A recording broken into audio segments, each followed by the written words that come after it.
I'm buying.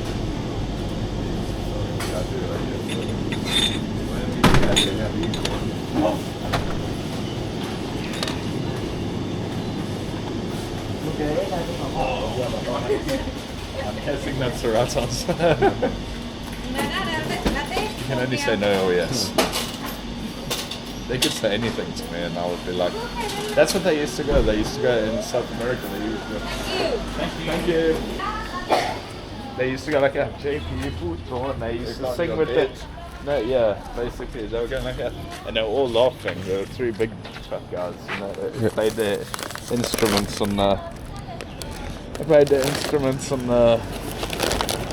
And then I used to sit there and go. Oh, I said, see.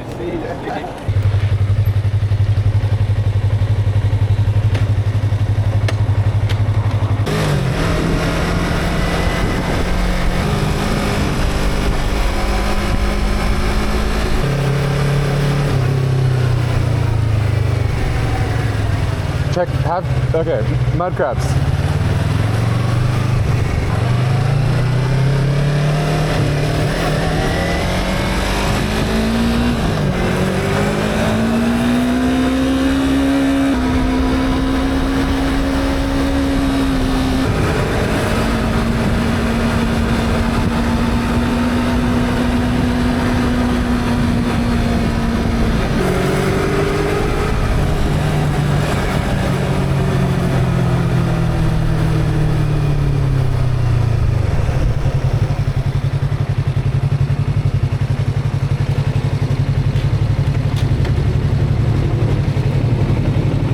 We made it to Krabi. Krabi is a really awesome place, and for most of this trip I have been staying in national parks where there is no hot water, and I've been doing my laundry in buckets. So I'm happy to be in a place where we have warm running water, we're near some rainforests, and yeah, Krabi is a really cool place. I would say it's like the better version of Phuket. So we are going to set up tonight a really interesting trip. So we're going to be heading out on a longboat into the mangroves and looking for a couple species of snakes that are mostly aquatic, so it's going to be very difficult to get to them by foot. And we're looking for a tile snake as well as a couple other mangrove snakes, and yeah, we're going to explore that a bit for one more night, and then we're going to head out over to Phuket. So we're going to do one night in Phuket. We're going to look for a Phuket pit viper and then head up to some more jungles before this trip is over.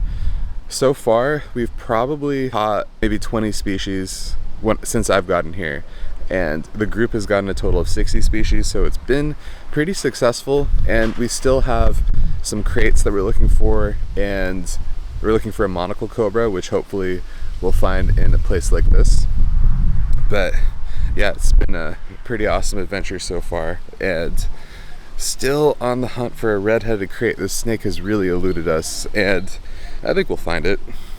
Unfortunately, one problem I've run into is when I was in the cave and we caught those cave racers, we found 2 of them, which is really cool because they're not super common.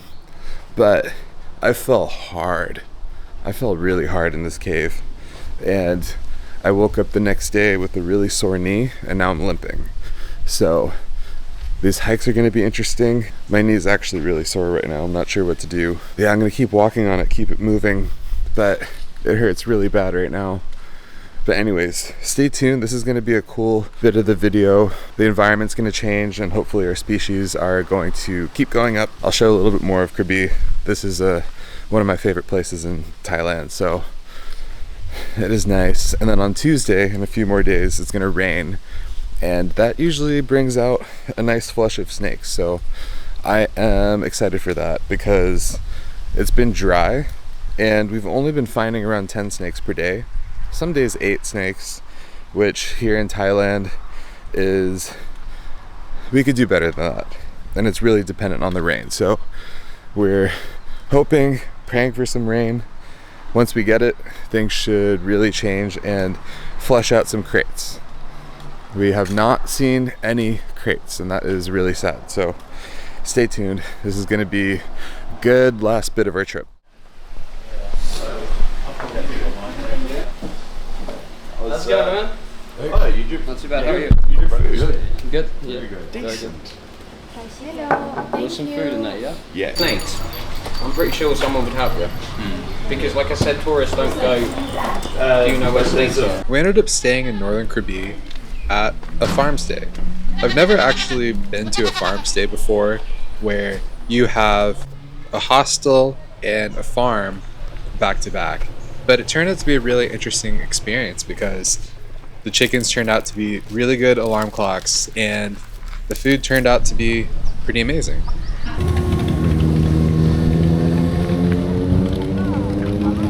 My favorite part of Krabi is Krabi town, and there's a couple reasons for this.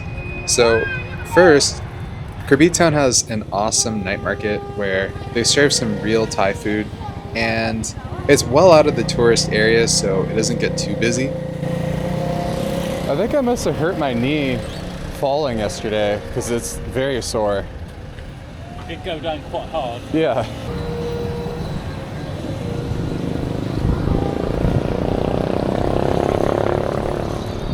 Actually hurts really bad. Where to start? I'll have one of everything.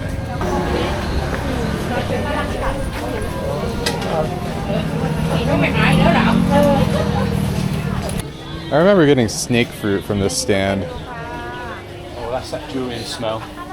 Here's durian if you want to try some. Durian, mango. Makotikila, pomelo. Left durian. Got the rice and the mango. Okay, I actually really like that.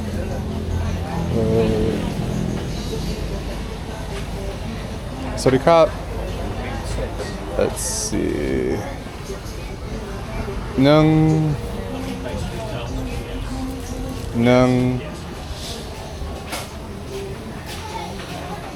Yeah, the lighter pink stuff is like a pickled pork.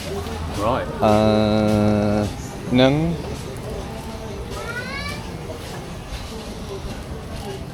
And that's it. Yeah, it's very good. It's gonna be kind of sour. Okay, Khao Rai, pork sip, and then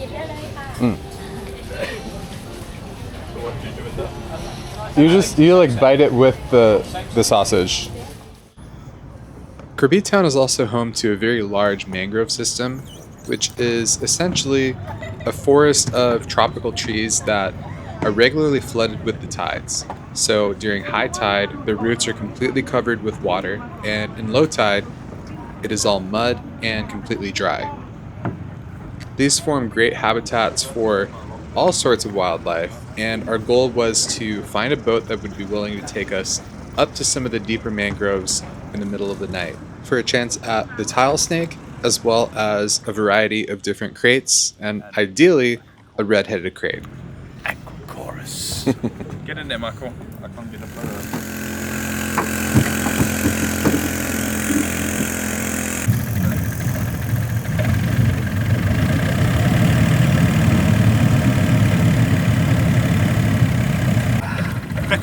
Del agua, serpiente, corpus. Dan. All right, just a dance. Yeah, just dance. Different.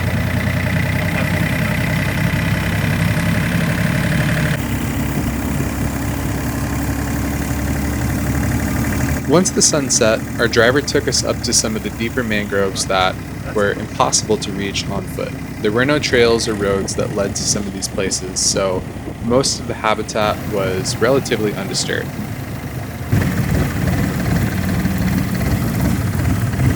Nice.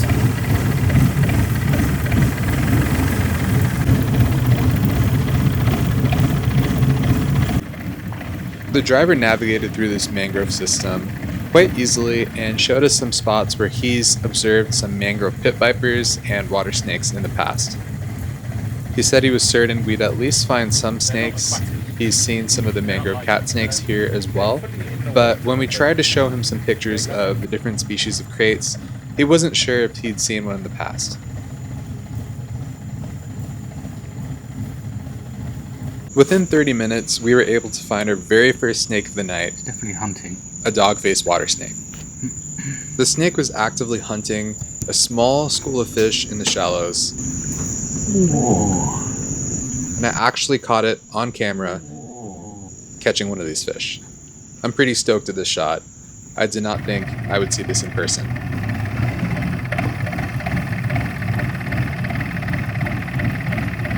We kept looking for more of these dog-faced water snakes, but after 30 minutes we decided to move on. JP was telling us about a tile snake, which is another species of water snake, and they do live in the shallows, but they also swim out into the open water. So we shifted our focus towards the center of the mangroves instead of the trees, and we still didn't find the snake.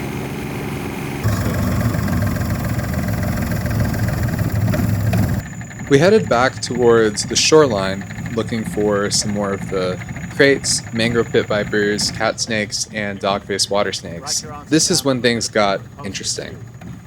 Within the next hour to hour and a half, we found 26 more 16 dog-faced water snakes and a mangrove pit viper. Oh, you just got a fish. Oh, good. Something must have happened with the tide where all these snakes came out of nowhere and started feeding, but every time we looked in the water, within a couple seconds, we'd be able to call out another water snake, one after another, until we reached a total of 27 snakes for the night.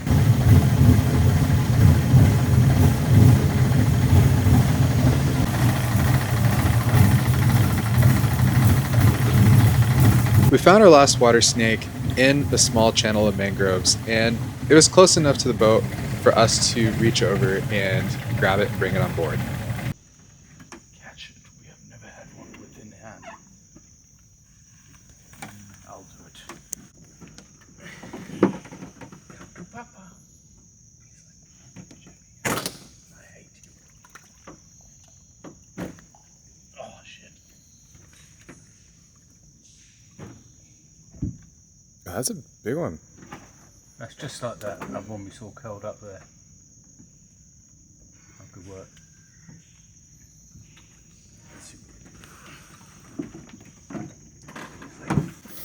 The dog-faced water snake turned out to be a lot different than most of the water snakes I've caught here in Thailand. Unlike some snakes like the Cox's water snake, this water snake didn't seem to bite at all. Most of these water snakes are rear-fanged, mildly venomous snakes, and tend to draw blood when you get bit.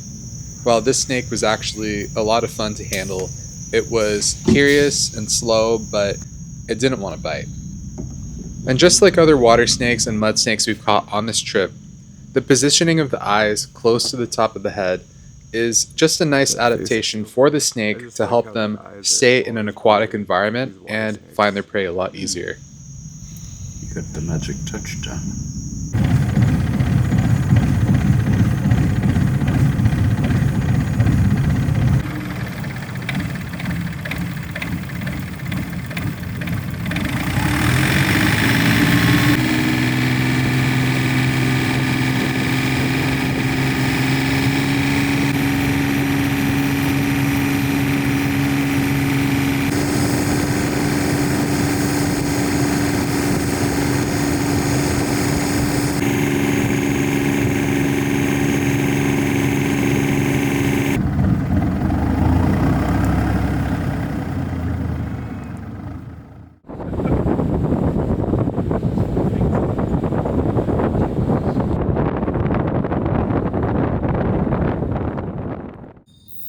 We were given a lot of intel about snakes in Krabi, and we found this trail on Google Maps that was in a general area where people have seen these kraits before. We drove up close to the top, not seeing anything on the road, and started walking back down the road, looking at the limestone and sandstone structures on both sides of the road.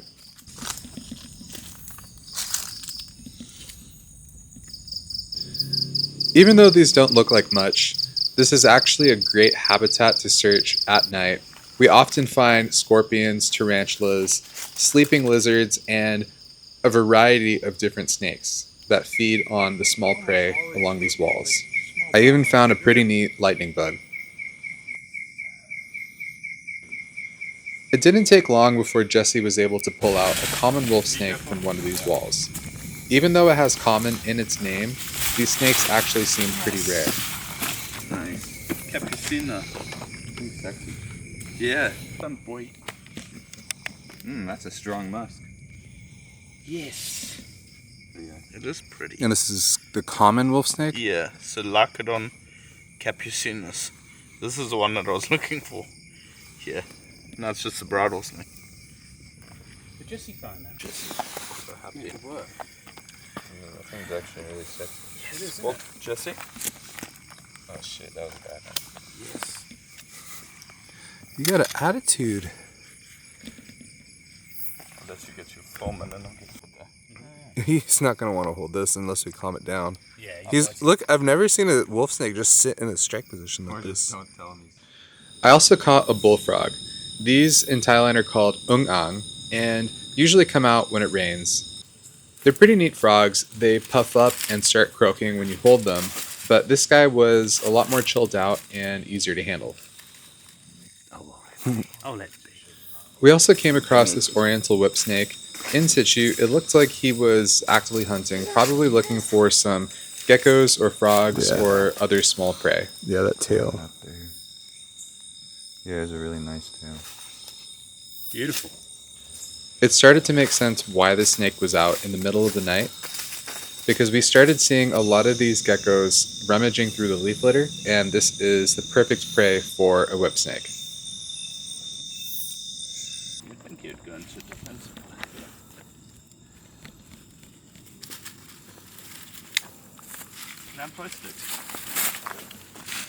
Down the road, we ran into a large Malayan pit viper. This pit viper was pretty big. It was larger than some of the other Malayans that I caught on this trip. And its camouflage was so carefully adapted to this environment that a couple of us almost stepped on it while we were trying to dig through the leaf litter. Finally settled down. This viper was definitely more spazzy than any of the other vipers we caught on this trip, so we took some extra care in handling this viper and eventually releasing it safely to the bushes behind the road.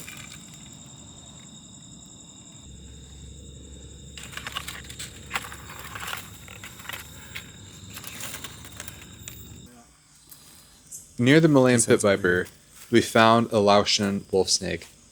We've caught several of these wolf snakes already, and every time we run into it, we get a little excited because from a distance, it looks like it could be a juvenile Krait. But unfortunately, almost every single time, it's just been one of these non-venomous, harmless wolf snakes. They're cute though. Nice.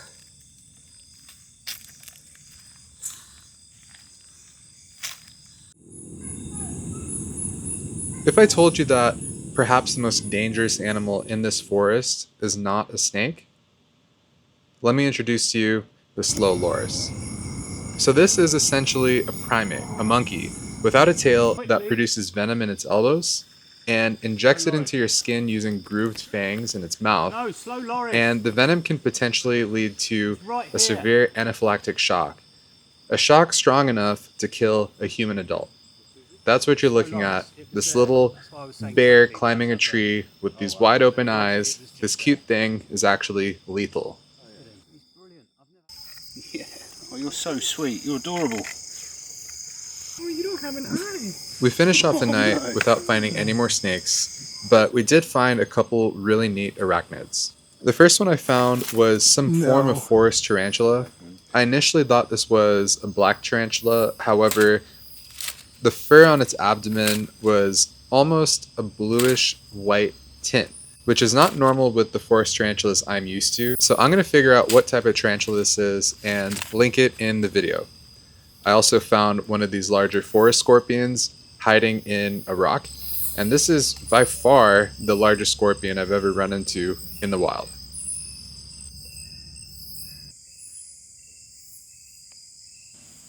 Hopefully you enjoyed that video. I love Krabi, it's such an awesome place. But up next, we're heading to Phuket Island. In Phuket, there's a few snakes that are local to that island, and one of them is a Phuket pit viper, of which we find 7 in the next video. We find a bunch of other snakes as well and go on an awesome trail, so you're going to want to stick around and follow along.